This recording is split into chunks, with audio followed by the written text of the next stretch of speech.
Ladies and gentlemen, on behalf of the Institute of Physics, Academia Sinica, welcome you to this 2017 Suiqing Li Physics Lectureship. First, I'd like to thank Suiqing Li Foundation for Basic Science. Their generous support makes this possible. The aim of the lectureship is to introduce and promote frontier research in basic physics by inviting world leaders to visit us. During the visit, the visitor and the lecturer would have a chance to interact with our colleagues, to participate in workshops, tour the labs, and discussing with colleagues, and also held a general talk like this. And there will be a forum for discussion after this talk. This is the second event of this series. 2 years ago, in 2015, we had the honor to invite Professor Kip Song from Caltech to give us the talk about Big Bang, black hole, and interstellar. And when he was giving the talk here, several weeks before that, they already detected the first signal of gravitational waves.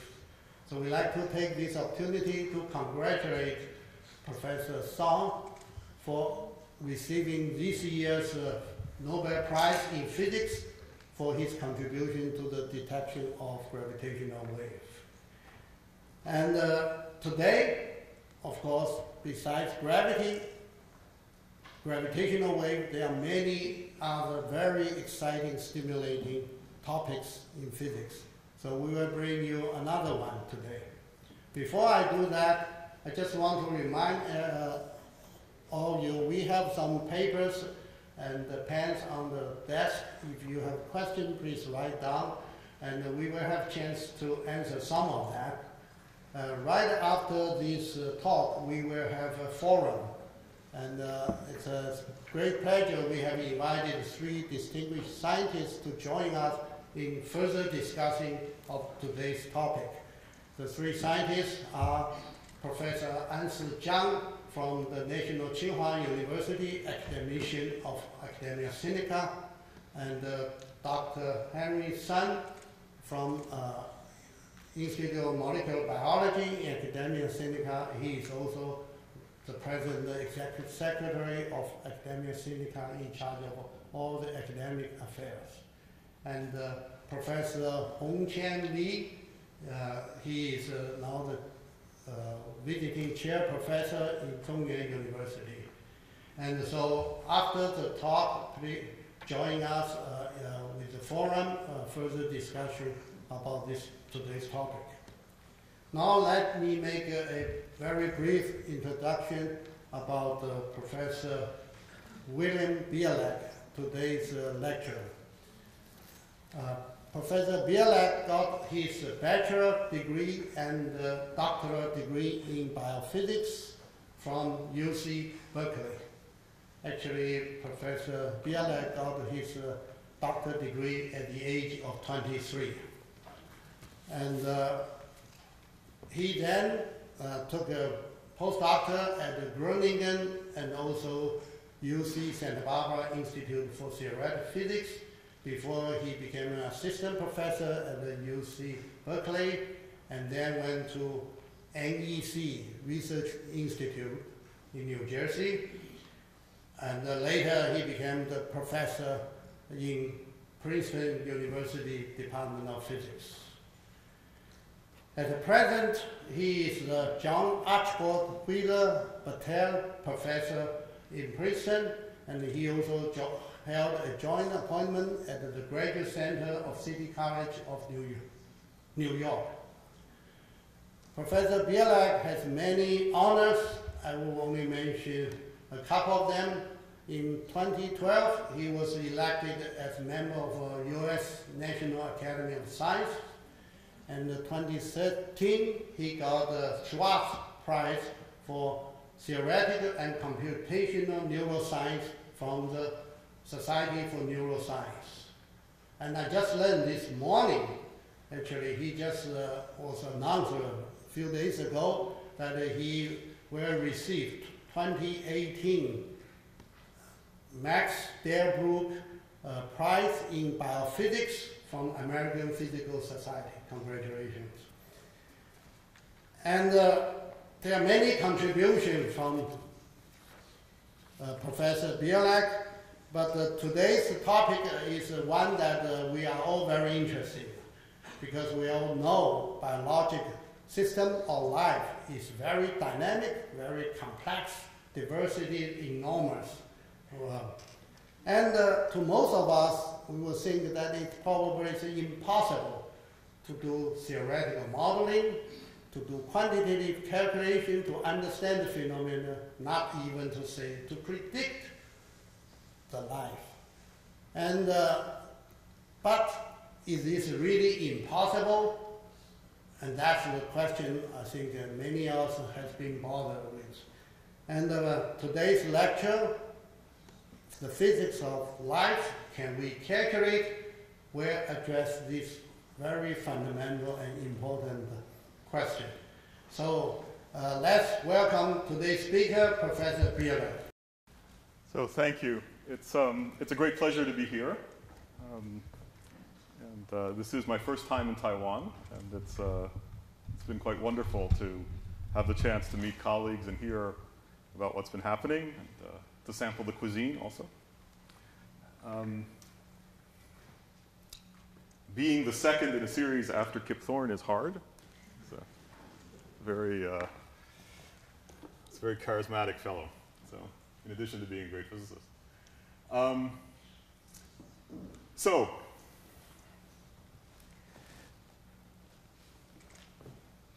I want to talk to you about the things that have, in some ways, bothered me the most during my scientific career, and that still bother me. When I was a PhD student, if a physicist got interested in things related to biology, we said that they became a biologist, and, well, our physics colleagues were sometimes a little sad. Today, there's a whole community of physicists who have gotten interested in biology and have stayed as part of the physics community and have brought the kind of culture that we have in the rest of physics to the study of the phenomena of life. And I want to start by emphasizing that when we look around us, so much of physics today seems like it's focused on things that are very esoteric and hard to get your hands on. But that's because we've been at it for a very long time. So many of the more obvious things are now understood, but the things that are more obvious on the surface are now well understood. Shouldn't this work? I think so. Okay. Many of the things that attract our attention in the natural world, we actually understand them. And so physics has sort of moved past that. So in some ways, I want you to start by thinking about the tremendous beauty of the natural world, and particularly of the biological world. So I've tried to pick just a few things, one of which you've all seen, and the others of which you haven't, perhaps. So you've all seen this. This is a flock of birds. And it's really quite striking. There are thousands and thousands of them. They are, at the same time, very ordered in that they fly in the same direction, and yet somehow very fluid and dynamic. And it's kind of mesmerizing to just watch them. And this looks like the kind of phenomenon, you ask yourself, where does this come from? What are the birds doing that allow them to make these beautiful patterns? And maybe this is the kind of thing we ought to be able to understand in the same way that we understand the beautiful flow of fluid over a waterfall. This is an example that you probably have not seen, or well, there are a few of you in the audience who may have seen this, but most of you have not seen this in this form, although you've seen the consequences of this. This is the embryo of a fruit fly. It's about 0.5 millimeter long. And if you've ever looked at a caterpillar, let's say, so you know that when in most insects, the development is that the egg hatches to give you a little worm, or something that looks like a worm, like a caterpillar, and then you undergo metamorphosis to make the insect. So for a butterfly, the little larval form is called a caterpillar, and it's very cute. For a fly, it's called a maggot, and it has bad associations. Now, this is a fruit fly, so it really shouldn't have any bad associations. Right? There are other kinds of flies that are found around rotting flesh. Those aren't so nice. But you know that when you look at the body of a caterpillar, you see that it comes in segments. This is 3 hours after the egg has been laid. And this particular fly has been genetically engineered so that one molecule, one particular kind of molecule, will glow green when you shine light on it. And what you're seeing is over the course of about 15 minutes, leading up to that 3-hour point, you develop a series of stripes. And those stripes are the blueprint, the plan for making the segments of the body. And it's astonishing. So the body plan of the organism is beautiful in its own way. But in some ways, it's even more remarkable that just a few hours after the egg has been laid, there's already a plan laid out for how that whole body is going to develop. And we're going to come back and look at this in more detail later. And then up here is a sort of reminder of many of the things that are going on as you sit and listen and try and understand. Inside your brain, there are thousands or millions of nerve cells that are busily turning on and off in complicated patterns. And we can now observe these. And in this case, this is a region of the brain that is responsible for letting an animal know where it is in space. And so as this little mouse runs around, again, the mouse has been genetically engineered so that the cells will glow when they're electrically active. And this little cable is monitoring all of that. And so as he moves around, you see different patterns. So there are things that are happening that are very, very macroscopic. So the distance scale here is hundreds of meters across. Here it's 0.5 millimeter across. So the difference between this picture and this picture is, well, let's see. If this is 0.5 millimeter, so I need 1,000 to get up to a meter and another 100 or so. So this is almost a factor of 1,000,000 in scale. And this is somewhere in between. On every scale that you look, you see these remarkable behaviors. And as a physicist, I would like to understand how these things happen. But even more than that, what's characteristic of physics is our ability to make predictions. We can, to a remarkable extent, start with very basic principles that are universally applicable and calculate mathematically the consequences of these principles and see how those principles play out in different contexts. And it is really an astonishing achievement of humankind that we're able to do this. It's a many centuries long project, which is not at its end, but has come incredibly far. On the other hand, this enormous progress in our ability to describe nature in mathematical terms has kind of left the phenomena of life behind. And these kinds of behaviors somehow have evaded mathematical description. So can we do something about this? Now, just to drive this point home, let me remind you that physics as we know it today kind of began 400 years ago. with Galileo. And Galileo famously remarked, well, in English, it's usually, the remark is usually summarized by saying that the book of nature is written in the language of mathematics. Now, actually, the original is much more eloquent. My Italian's not very good, so I'm not going to try and pronounce all this.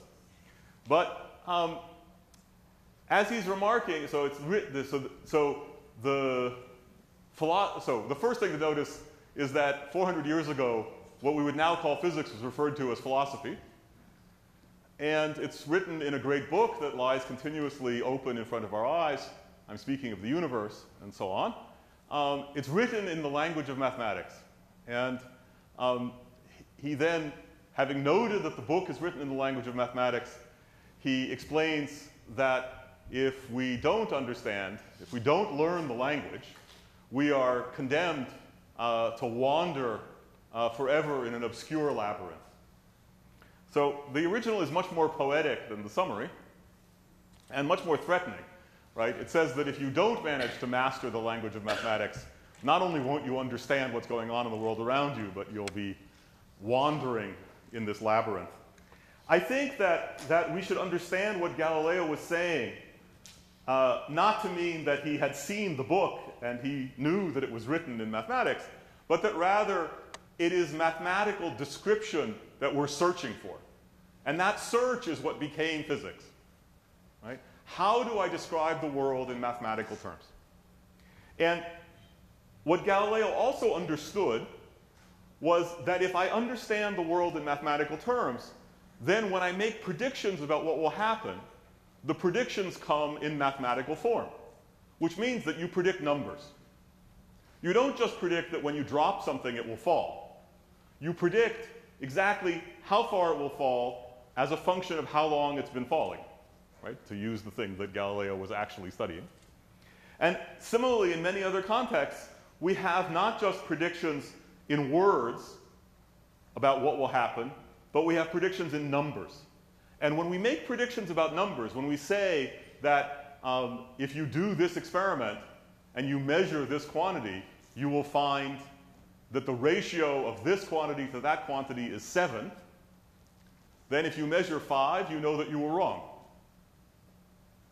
And that numerical precision, the fact that you can make predictions that come in numerical form and test them, is what has given physics its enormous power.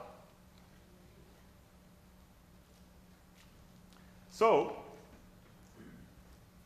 the problem, of course, is that the phenomena we're really interested in nature are often quite complex. And the complexity, the obvious complexity of the world we live in leads, I think, to many people not sharing Galileo's optimistic view. So there is a cartoon in the United States, which many of us enjoyed very much, called Calvin and Hobbes. And I don't know whether it made its way to Taiwan, but in particular, so the star of the show is Calvin, this little boy, and he gets into various misadventures in his life. And in this one, he's with his parents, and of course, this is a cartoon about a child, so the parents don't have names. That's very characteristic. And they're traveling, and they see from the car a sign that says that the load limit on the bridge is 10 tons. And Calvin asks, how do they know that? How do they know that it's 10 tons? And as you can see, the father says, well, they drive bigger and bigger trucks across the bridge until it breaks, and then they weigh the last truck and rebuild the bridge. And the mother is, of course, completely shocked by this and says, well, if you don't know the answer, just tell him. And Calvin doesn't know what to think. He's kind of puzzled and says, oh, I should have guessed. Now, there's a lot going on in this cartoon. In particular, you know that mothers and fathers are very different in how they treat their children. And maybe that's the most important thing in the cartoon. But I want to draw your attention to the fact that in the father's view of the universe, there's no possibility of calculating in advance the load limit on the bridge. right? There's no such thing as a theory that would allow you to predict how much weight the bridge could carry. Now, of course, in the old days, that was true. People built bridges and they fell down. But now you can actually predict that if you put a certain amount of steel and a certain amount of concrete, you can hold up this many trucks. And you don't need to weigh the last truck. So this view of the world as being, at best we can understand things by trial and error. We raised our children in New Jersey, in Princeton, and the great hero one of the great heroes of local history is Thomas Edison. And so school children in New Jersey, and actually throughout the area, visit Thomas Edison's laboratory, which is now a museum. And Thomas Edison also, he had a view not very different than Calvin's father. So, if you want to build a light bulb, then you just keep trying. You try out different materials, and eventually one of them works, and now you've invented the light bulb. So there's another problem which has to do with who invented the light bulb. If what you do is you send 100 people off to try things, it's not clear why you get credit for inventing the light bulb. And you should also worry about how much those people were being paid. But more importantly, it enshrines for our students a view of the world which is kind of anti-theoretical. Okay, let me make a more serious point, which is that the great evolutionary biologist Ernst Mayr, who lived essentially the entire 20th century, who wrote many books on evolution, he reacted to Galileo's comment about the book of nature being written in the language of mathematics by saying that of course Galileo said this, but that's because he only knew about physics and astronomy. If he knew about biology, he never would have said this. So if you think of Galileo as asking us to go out and search for a mathematical description of the world, because that would give us great predictive power and test our understanding, you have great biologists like Mayr arguing that this enterprise is just hopeless. So there's really a problem here. And what it comes down to is the question of why you should ever believe that the complexity of the world can be captured in relatively simple and universal mathematical terms. And I wanted to give you this is somehow the tension between physics and biology. And it's also, I think, the tension between physicists as professional scientists and the general public. That we believe that the world is describable in mathematical terms and that we can make successful predictions in surprisingly complex situations. And we sort of ask the rest of the world to take this on faith. And quite specifically, as scientists, we're not supposed to ask people to take things on faith. Right? That was an important difference back, particularly in Galileo's time. So why should you, if you don't have a long physics education, why should you believe that complex phenomena in the world can be described in simple terms? And so let me give you a glimpse of one example where physics has been extraordinarily successful, and it's precisely in the ability to describe complicated phenomena in the real world in many different contexts. And this is the problem of fluid flow. So what you see here is, in this example, you see a vortex in water. And this vortex is generated by spinning a small object. And the scale here is a few centimeters. And you can do this experiment in your bathtub at home. Right? You can spin something, and you'll cause the fluid to flow in a vortex, and you can see this behavior. Okay? And in fact, if you're really, if you have the right equipment in your kitchen, you can do it also, with a blender or something on your kitchen counter. And all of these things are happening in water on a scale of centimeters. Now, this is a somewhat more dramatic example of the same kind of fluid flow. The fluid which is flowing here is the air, and it's also flowing in a vortex, But this vortex is hundreds of meters across. This is a tornado touching down. And in this case, the fluid flow is again water, and here it's again air. And these are flows. This is a flow on a larger scale, and this is a flow on a yet larger scale. This is a hurricane. And you see the motion of you can sort of see although these are static pictures, you can imagine the flow of the air in circles around the eye of the storm. And it doesn't take too much imagination, even from these static pictures, to realize that the way in which the air is flowing here and the way in which the water is flowing here, and similarly here and here, are all very similar to each other. And that similarity is not an accident, although this spans, I mean, this is 1,000 kilometers across, and this is centimeters across. So again, this is a factor of 1,000,000 difference in scale. The similarity of these pictures ultimately results from the fact that the same equations describe fluid flow in all these situations. So even if you don't know the equations, you can look at the flows themselves and see that there's something universal that allows you to go into your bathtub and do experiments that will teach you about what's happening on the scale of continents. Okay? And it's what the mathematics does is to make it more than an analogy and tell you how to move from here to there precisely. But the fundamental thing is to realize that you can just look at it and tell that you're seeing something very similar.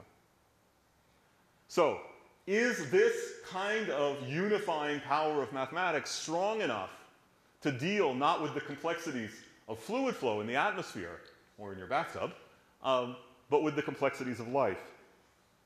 Well, now we have a problem.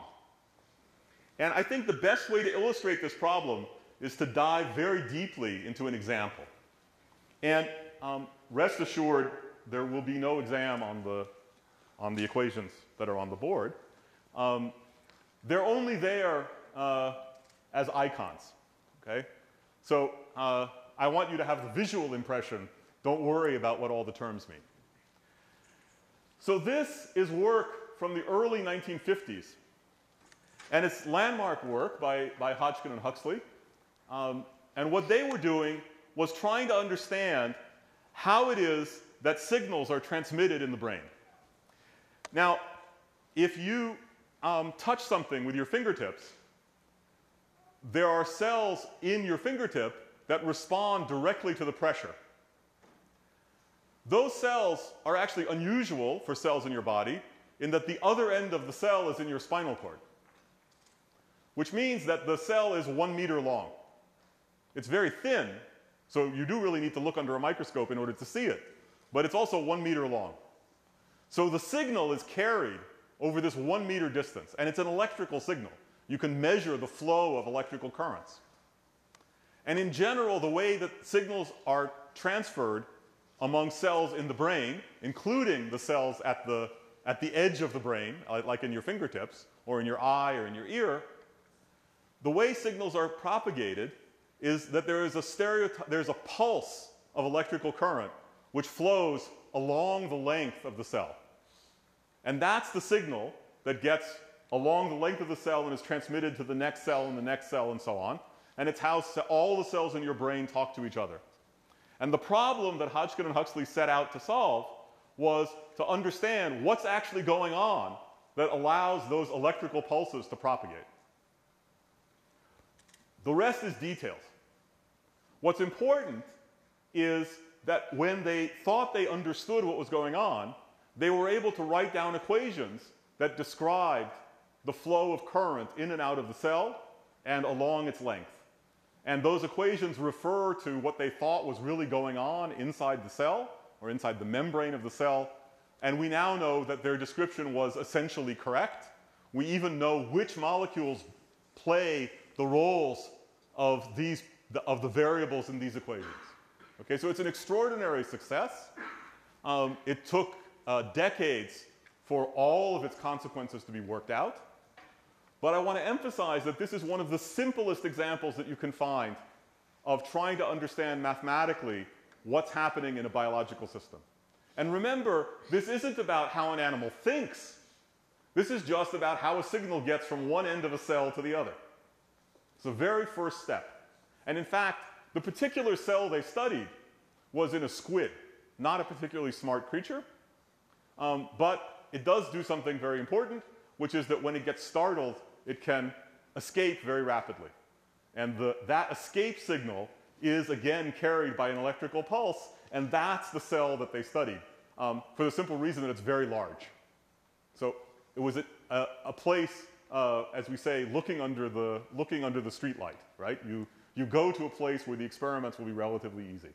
And as it turns out, the description that they gave is in outline the description of how all nerve cells work, except most cells in your brain are much more complicated than the cell that they studied in the squid. And yet, when they sat down to give a mathematical description of what's going on, they wrote down all these equations, so 1, 2, 3, 4 equations.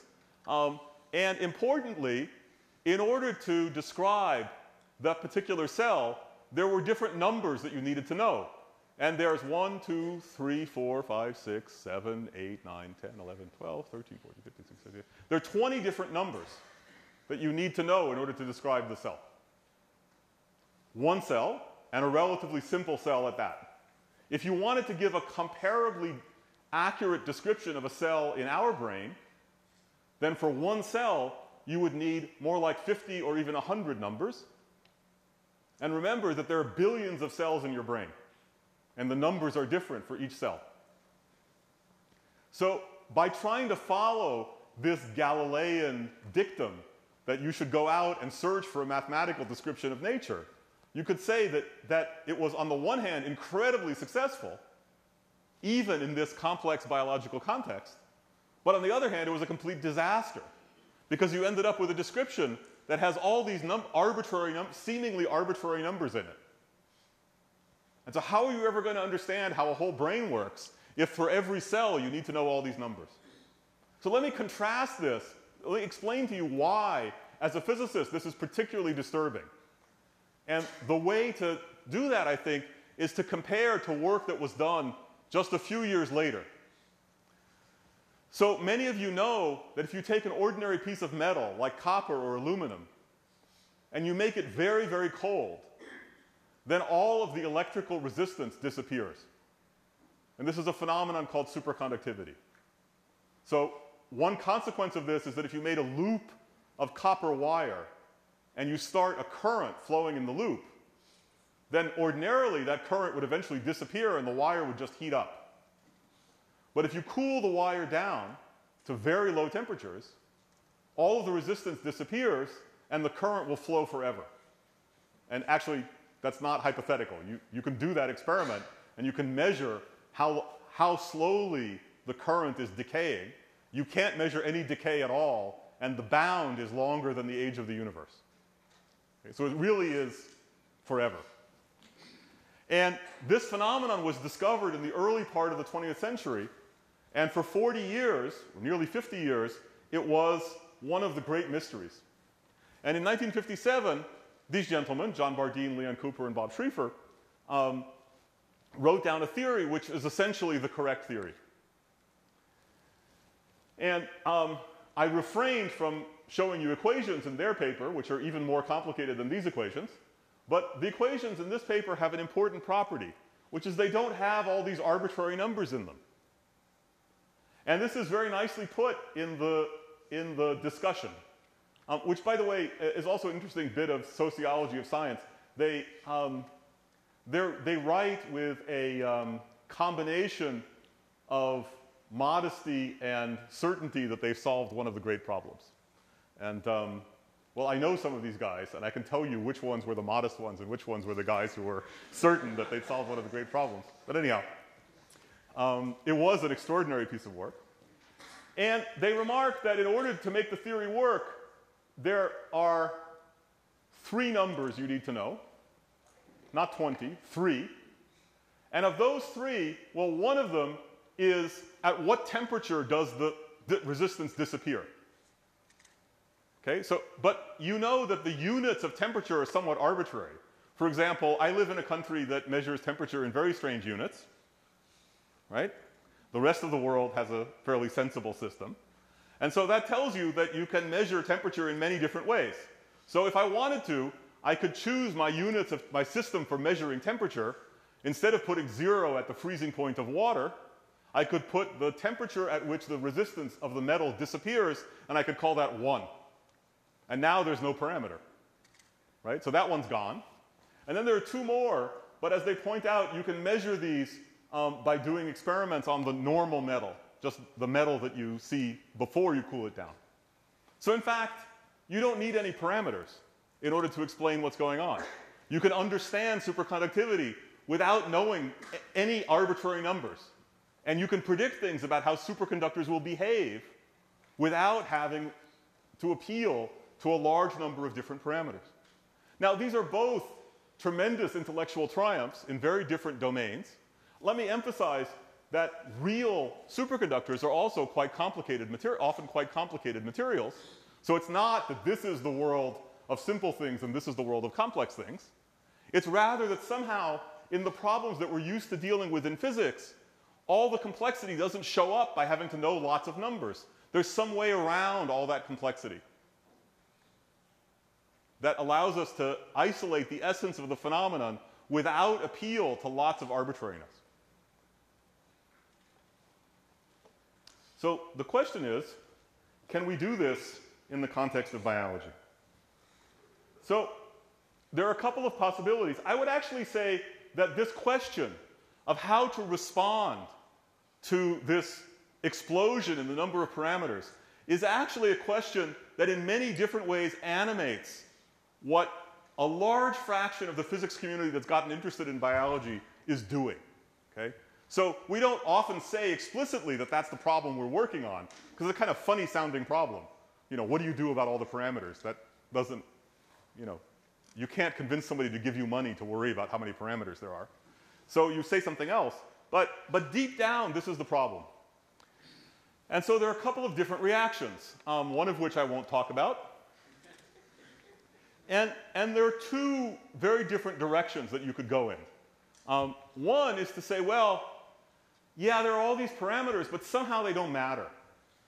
That it seems like if you want to describe exactly what's going on in this particular system, then you need to know this long list of numbers. But somehow, for the things that really matter in the life of the organism, you don't need to know all of those numbers. And in fact, maybe that's a principle, that the really important things don't depend on that long list of parameters. So that's an idea which lots of people have talked about, but it's not the one that I'm going to talk about today. The one I'm going to talk about today is the idea that the parameters that are chosen by nature are somehow special. That over the long evolutionary history of organisms, there's been pressure to solve a whole variety of problems. And these complicated mechanisms that we see are really nature's way of solving a whole variety of problems that the organism has to deal with in order to live. You have to be able to sense your environment. You have to be able to control your own movement. You have to take in food and turn it into useful energy. You have to be able to remember things because you're going to act on them later, and so on. You have to control your own internal state. And in fact, that's a problem not just for the entire organism, it's a problem for every single cell in your body. Every cell has to control its own internal behavior so that the right chemistry is happening at the right time. Maybe, if you choose the parameters incorrectly, those problems never get solved. And so the parameters that you will actually see are the ones that correspond to solving those problems. And it might be even stronger than that. It might be that the problems which organisms have to solve are solved extremely well in the real biological system, and that pushing you toward understanding what is the limit to how well you can solve these problems will focus your attention on the parameters that you actually see in nature. Okay? And so that's the idea that I'm going to try and pursue. Let me then, moving. I want to pause here and remark that I'm going to talk about a set of, I'm going to give you a couple of examples, but these are part of a long series of ideas that my colleagues and I have developed over the years. And by now, the number of us who have been involved in this is quite large. And in particular, there's been an extraordinary collection of students and postdoctoral fellows who have worked on these ideas, and now many of whom, almost all of them actually, have gone off to be professors in their own right and have their own students and so on. And so this is a moment to pause.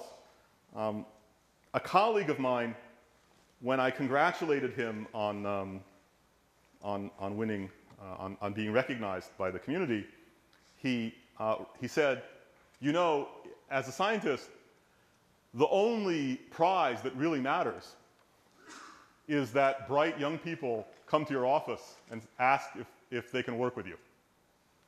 Because that's the award that keeps on giving, right?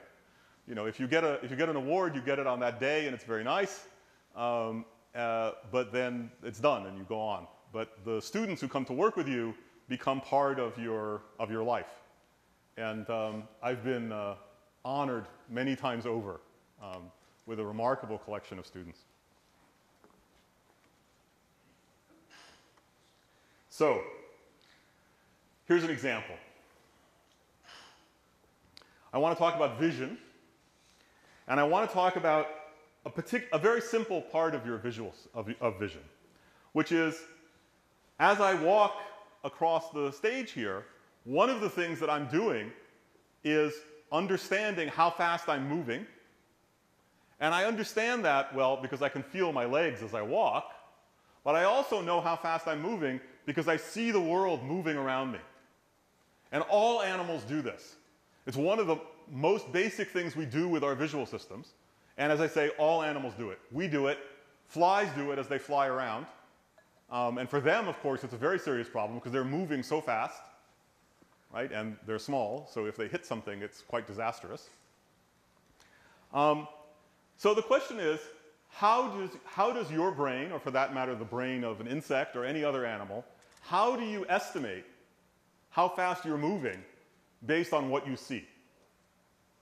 So let me emphasize that just like in a camera, right, if you think about your digital camera taking a movie, there's no direct signal inside the camera that tells you how fast anything is moving. The only thing you get is how much light is falling on each pixel of the camera as a function of time. So let's imagine that you were taking the movie as you were walking along, and you took one slice through the movie. Right? I should show you a full, I should show you a picture and then show you how the picture changes in time, but that's complicated. So let me think about one slice through the picture. So if I took a slice through the picture, I might see something that looks like a slice through this, right? There's some bright red thing and then a yellow bit and then some more red, eventually some greenish stuff, and then some blue and so on. And then as time goes on, the slice, the picture is changing, and what's happening is that everything is moving to the right. Okay? So this is very simple. If you look at this, you can tell that something's moving because I can follow the objects, right? Here's a red object, and it used to be over here, and now it's over there. And here's another red object, and it moved over there. And here's a blue object, and so on, right? And so you can see that there's something moving. So if you were faced with these data, how would you calculate the speed at which something's moving? Well, if you sit here, what you notice is that the way in which things change in space and the way they change in time are related to each other. Because what it means to move is that the thing which was a little bit to your left at one time then moves to your right. So if you ask, what's the difference between what you see at one moment and the next moment, that's proportional to the difference between what you see at one point and the next point. So if you walk through this whole picture and you just estimate what is the difference between what you see at neighboring pixels in space and what's the difference from one moment to the next. It turns out that if you plot those against each other, then this complicated picture collapses to a line. And the slope of that line is how fast you're moving, right? The slope of that line is this slope, which tells you how fast everything's moving. So if you look at this, you would say that using your visual system to estimate how fast you're moving is really easy. All you have to do is this calculation. Go to every point on your retina and measure the difference between that point and its neighbor, and that point and what that point sees a little later in time. And out will come an estimate of how fast you're moving. And that would be true, except that you never quite get to see that. Let's imagine that this is what's happening in the real world, but your image of it is a little bit messy. Just a little bit. In fact, it looks like this. And if you go back and forth, if I were really good, I would have put them at the same level so that going back and forth would be easier. Whoops. If you go back and forth, sorry. You can see that they're different. This is a little bit messy, but not much. Why is the image that you have in your retina a little bit messy? Well, there's fundamental physics reasons that the light that arrives at your retina comes in the form of photons, discrete particles of light. And the photons arrive essentially at random. The rate at which they're arriving is related to how bright the light is, but the individual photons arrive at random. And so if you don't count for long enough to collect a lot of photons, then you see a picture which is a little bit grainy, sort of like an old photograph. It's also true that the cells in your retina are themselves not perfect, and so in addition to the randomness that comes from the photons, there's a little extra randomness that comes from the biology. But now, that little bit of randomness that has been added, if you try to do the same thing you were doing before, instead of getting a nice clean line, you get a blob. And now when you see this blob, you don't really know what you should call the speed at which you're moving. You might think, well, on average, it must be the line that goes through the middle of this blob, but how do you know that? Maybe this guy, which is off on the side here, is really the right answer, or this guy, or this guy. So what this blobbiness tells you is that there will be some uncertainty about exactly what the velocity really is. And that uncertainty can be traced back to the randomness in the data that you started with. And if the data are a little bit random, then there's a limit to how accurately you can measure motion. And there's nothing you can do about that. The only thing you can do is to do the best possible job. And in order to do the best possible job, you have to do a very particular calculation. You have to do something smarter than what we've done here. So how can we learn about what that calculation is? Well, what we said here was that the calculation is built out of measuring the difference in space and the difference in time. So the experiment that you can do is to go take a walk in the real world and build a camera that is designed to mimic the properties of your eye. Actually, in this case, the experiment done by my colleague Rob de Ruiter was not to mimic the properties of our eyes, but the properties of a fly's eye, because we were particularly interested in how flies compute motion. But in fact, it's more general. So you build a camera which is matched to the properties of the fly's eyes, and then you instrument the camera so that you can measure how it's moving as it rotates up and down, side to side, and around.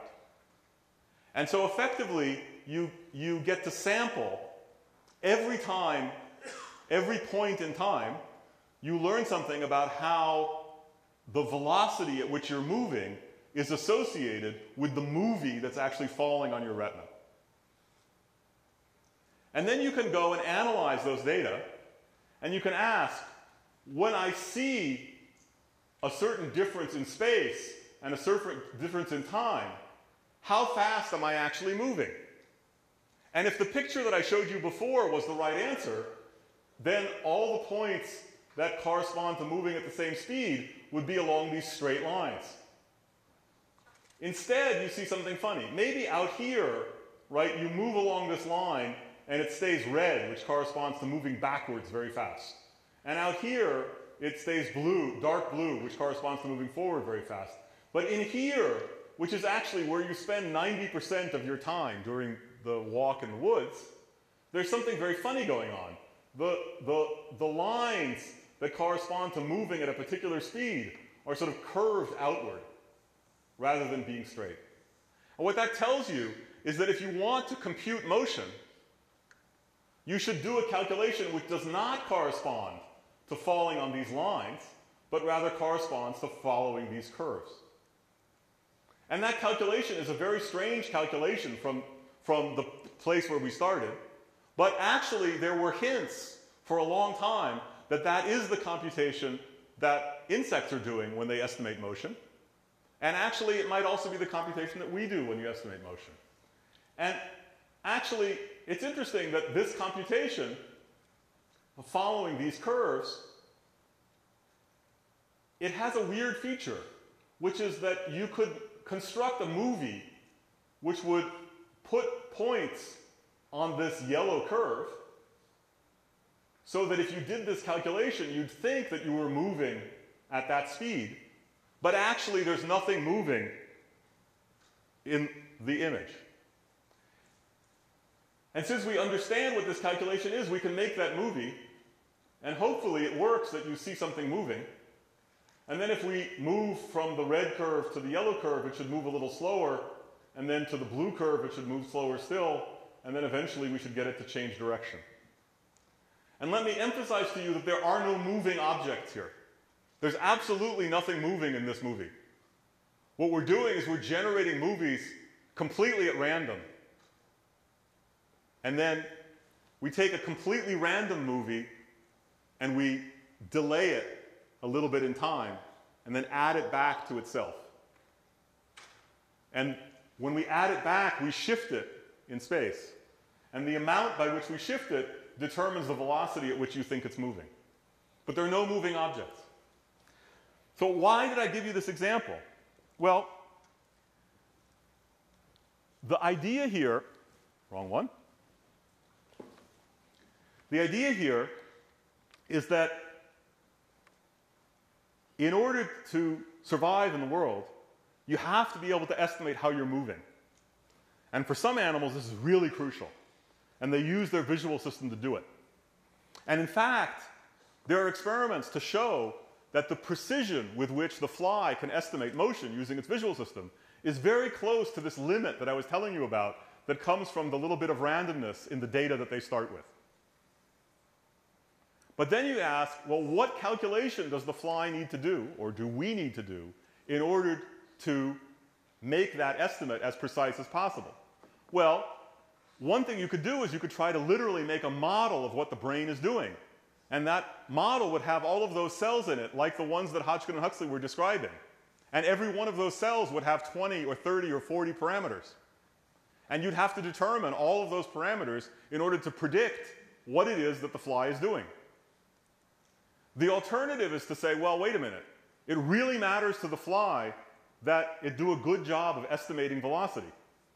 And so I can calculate what would be the best way for it to do it, to get an answer which is as precise as it can be. And if I'm right about that calculation, then I should be able to predict what the cells in the brain are doing. And if you allow me to extrapolate a little bit, I should be able to predict what you'll see. And that means that I could design a movie that has the property that although nothing is moving, Since I know what calculation your brain is doing, I can make you think that you see something moving. In fact, you literally see something moving, right? It's not that you think you see it. You actually see it. That's what it feels like. And it works. The principles behind designing this movie come out of this calculation, and there are no free parameters. The fact that this works doesn't hinge on knowing what every single cell in your brain was doing along the chain that leads to your perception.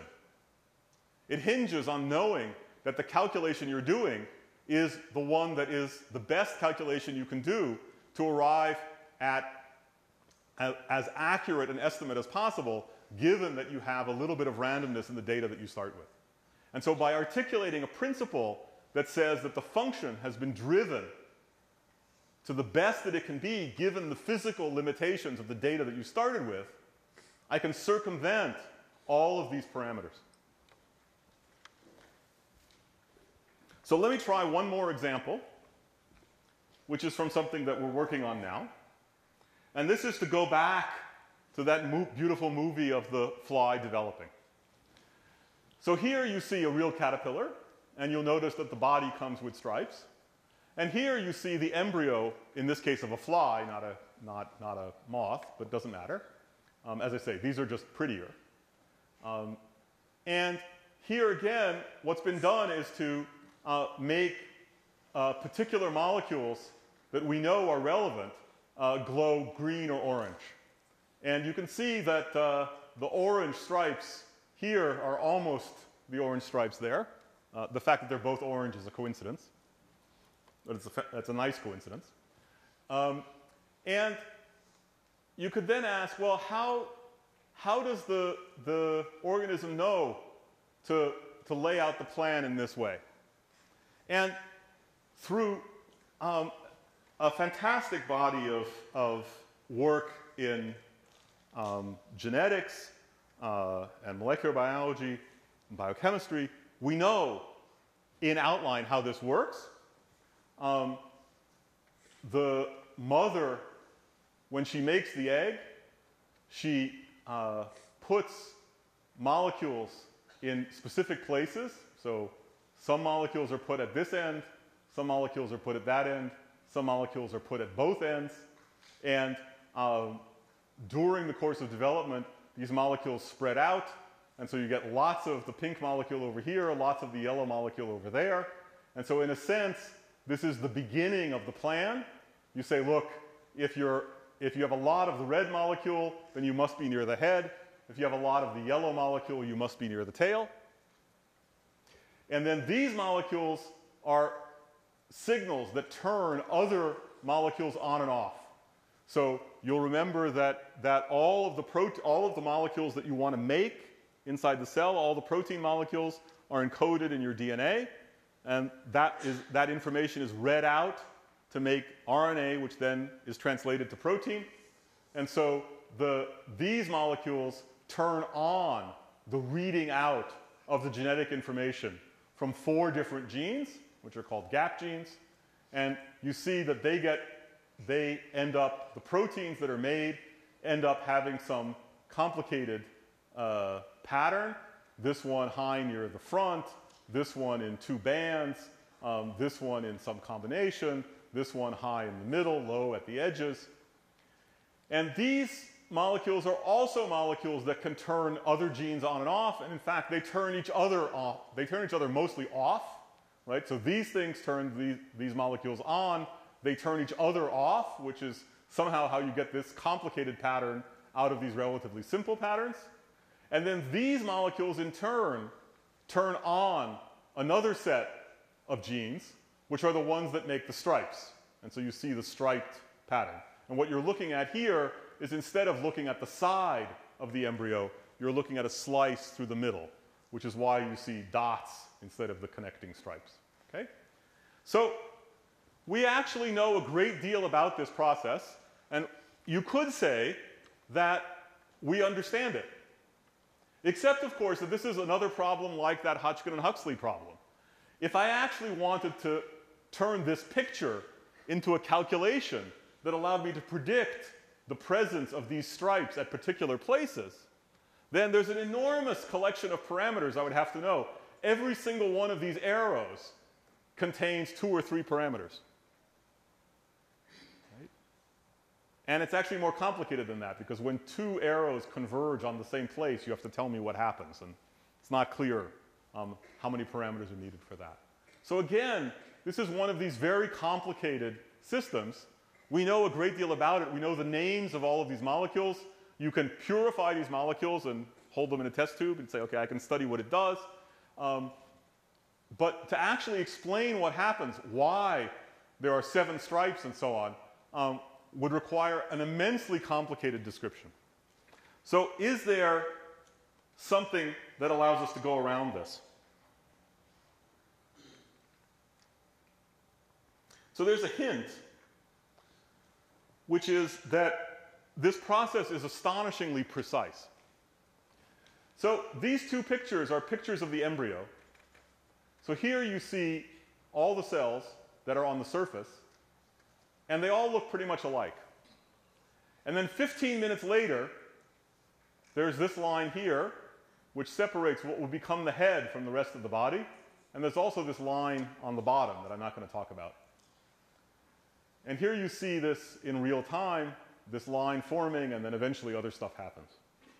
So now what I want you to do is to imagine that instead of looking from the side, you take a slice through the middle of the embryo again, and you look down, and what you see is this line forming as the cells move in here. Okay? And there's other stuff happening too, but let me pay attention to this. Okay? And again, this is going to become the head, and this is going to become the rest of the body. And we know that ultimately the signal to do this comes from all those molecules with the nice colors that I showed you on the last slide. But what's amazing, and actually people knew this for a very long time, but I don't think it was appreciated why it was so important. If you line up 100 embryos, as my colleague Thomas Gregor did here, and you make this movie, you can ask, where is this point where this furrow forms? And the answer is that it is 31% of the way from the head to the tail, and that it's 31% because the variation from one embryo to the other is less than 1% of the length of the entire embryo. So it is always in the same place. And in fact, if you count, you will find that there are fewer than 100 cells from here to there. And so what that means is that cell number 34 knows that it's supposed to be part of the head. And cell number 35 should be part of the rest of the body. And it's always number 34 is in the head and 35 is in the rest of the body in every embryo. It's extraordinarily precise. It means that that body plan is specified down to the level of 1 cell.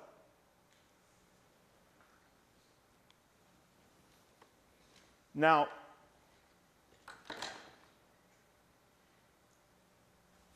I told you that ultimately the signals for doing this came from the mother. And we can measure those signals, or my experimental colleagues can, with a variety of techniques. Some of the pictures that I was showing you before were ones where what you do is you stop the action by gently cooking the egg, and you make an antibody against the molecule that you're interested in, and then you attach a fluorescent molecule to the antibody. And so you soak the embryo in the antibodies, they attach to the molecule, and they carry with them the fluorescent molecule. And the result of that is that these things then glow. All right? These things then glow, and you can measure how bright the glow is, and that tells you how many molecules there are. The modern way to do this is to genetically engineer the fly so that it makes a fluorescent version of the molecule that you're interested in. So you don't have to do the fancy stuff with the antibodies. Now, there are pluses and minuses to the different ways of doing it. But here's one of those genetically engineered flies. And you can now zoom in and see that the nuclei of all of the cells are glowing. And if you look carefully, you can see that as you go toward the tail, the glow is getting dimmer and dimmer. As you go toward the head, the glow is getting brighter and brighter. Now, we know that two cells that are right next to each other can decide to do different things. One becomes part of the head, one becomes part of the rest of the body. But if you look at two cells that are right next to each other, I'm pretty sure that if you're sitting in the back of the room, you can't tell the difference. And in fact, we know that if you measure very carefully, two cells that are right next to each other, they each have about 1,000 molecules in them. It's not so many. So you might have thought that this is chemistry, and chemistry involves lots of molecules, but not inside a cell. Inside a cell, many crucial molecules are present in such small numbers that you could literally count them. So imagine that you zoom in and count the molecules. You'll find that two cells that are right next to each other, they differ by about 10%. So one of them has 1,000 molecules, and one of them has 900 molecules. And so you might think, well, okay, I don't know, I can count to 1,000 and I can count to 900, and those seem like very different numbers. So the problem is that the cell, there's no method for the cell to stand outside of itself and count all the molecules. Right? We can do that because we're looking at it, but the cell can't do that. The way it works is that these molecules, they're the molecules that turn on and off the reading out of genetic information. So what that means is that in order to do their job, they have to find their way to a very particular place on the DNA. And that place that they have to find their way to on the DNA is very, very small. It's the size of a single molecule. So the way to think about this is that the whole nucleus is about 6 microns across, whereas the target that you're looking for is 3 nanometers. So if you know what these distances mean, that's great. But another way to do it is to imagine that you scaled everything up so that the nucleus was 1 kilometer across. It was the size of a neighborhood. And then the target that you're looking for is 0.5 meter across. It's this big, right? It's the width of your body. So now you understand the problem. You're living in a neighborhood, and the neighborhood has some number of people. You can't go from door to door and do a census and count them. You stand in one place, and what you count are the people who walk past you. And now you want to know, did 10% more people move into the neighborhood? Or is this a holiday weekend and 10% of the people left town? Now, obviously, if you stand there long enough, you'll see everybody, and you'll know the answer. But you don't have forever. You'd like to make the decision quickly. It's also true that if the people moved around faster, that would help, right? Because you'd see more of them in the same amount of time. And obviously, if you were a little bigger, it would be easier because you miss some of the people, right? So if you think about this problem of trying to measure the size of your community by counting the number of people that cross your path, all those same considerations apply inside the cell. That little piece of DNA is effectively counting how many molecules there are, and it does it by waiting for these molecules to arrive, much as you would if you were waiting for people to walk past you. And it turns out that given the short amount of time that the embryo has in which to make this decision, and given that there are only 1,000 molecules altogether, and given how fast the molecules move around, oh, I should say, with people it's a little easier, right? Because people tend to walk in reasonably straight lines. The molecules move around at random. So counting them is even more difficult, right? The result of this is that if you're willing to count for a very long time, you can get an accurate estimate. But if you only count for a short time, there's a limit to how accurately you can tell how many molecules there are in your environment.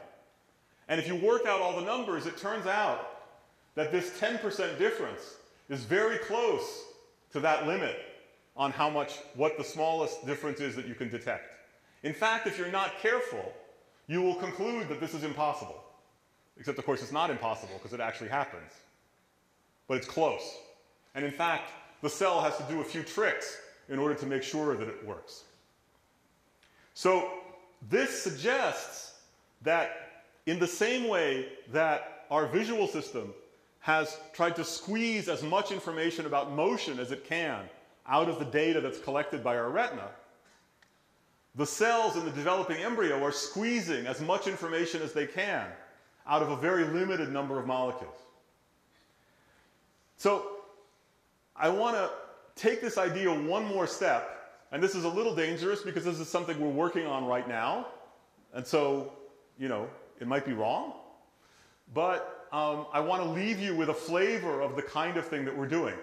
What we've done so far is to suggest that this idea of biological systems being pushed up against the physical limits of what they can do, whether it's estimating motion or measuring concentration, that gives us a way of circumventing this complicated description in terms of many, many parameters. But the examples I've shown you haven't been very precise, right? So I want to take this idea and push it a little further so that I can show you something where we really make very precise predictions. And that's at the risk of telling you about something that's still work in progress. But it's something we're very excited about. So let's look back at one of these molecules. And one of these molecules, if you ask what's the concentration as a function of position, it's got a nice peak in the middle. But the problem the cell has is the other way, right? Imagine that you're a cell sitting here, and you see the concentration has this value. So do you know where you are? And the answer is you don't, because you could be here or you could be there, right?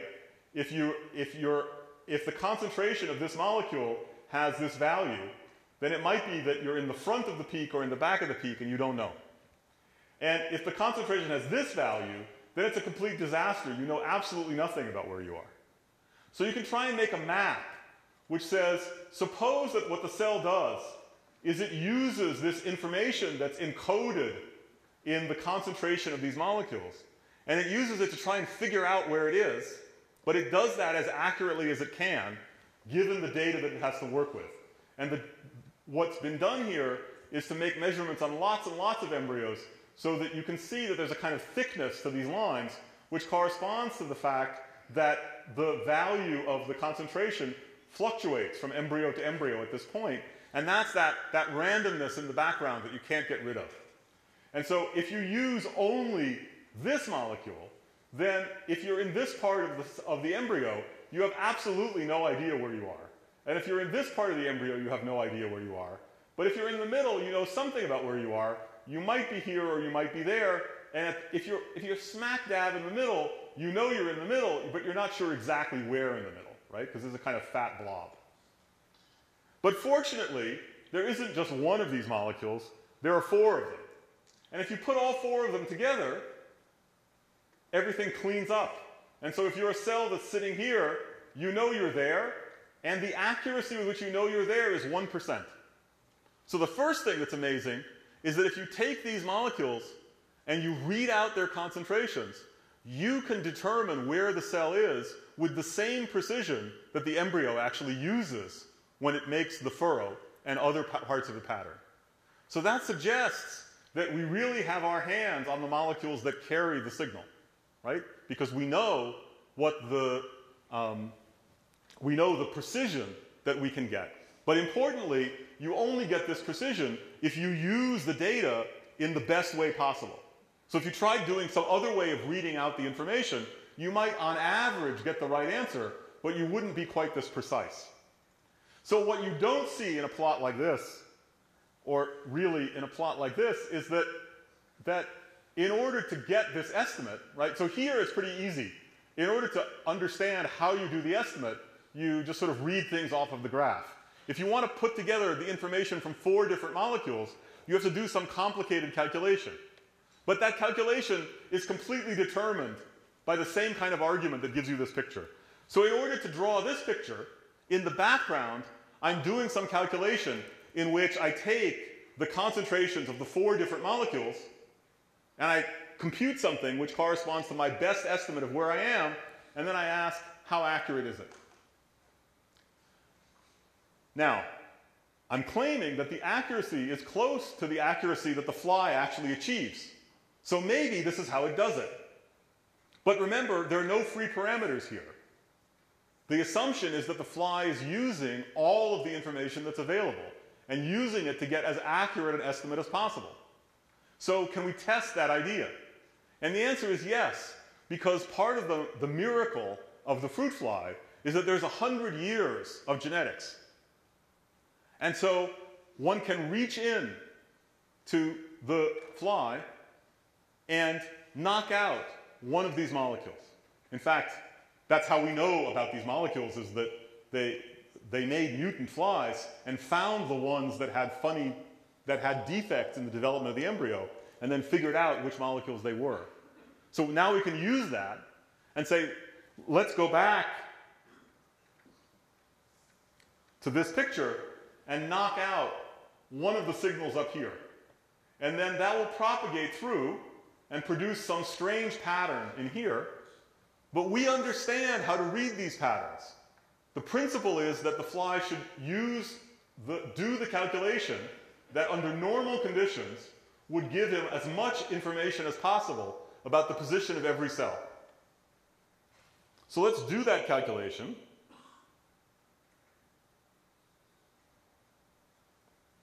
And let's do it in one of these mutants. And if you do it in one of these mutants, what happens is that instead of getting a line that says that a cell that's sitting here knows exactly where it is, the cells are a little bit confused. The cells in here aren't very confused, right? They actually are hugging the line that runs on the diagonal. But the cells out here are totally confused. They don't know where they are at all. And the guys out here are sort of interesting because they're pretty sure where they are. They're just wrong. Right? They do, because the concentrations aren't what they're supposed to be, because this is a mutant, a cell that's sitting here, if it does the calculation that we think it ought to do in order to squeeze as much information out as possible, it will think that it's in a slightly wrong place. It will think that it's a little bit closer, a little bit further away from the tail than it really is. So how can we tell whether we got it right? Does the fly really do this? Well, remember these beautiful striped patterns. So here's a measurement of the concentration of the orange protein. Okay. Now, think about this fellow sitting right here. He thinks he's at the place where this stripe ought to be.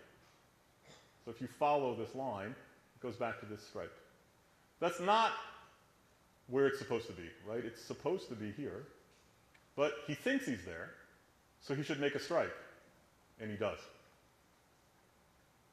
And you can do more of these, and you can do it with not just the orange one, but the green one and with another one. And they all work. What's amazing is there are other examples. I'm only showing you one here. There are examples, for instance, where this map has a very funny form. And instead of basically going like this and just being broken, there's a piece that gets duplicated, where the cells that are sitting out here think they're all the way at the other end of the fly.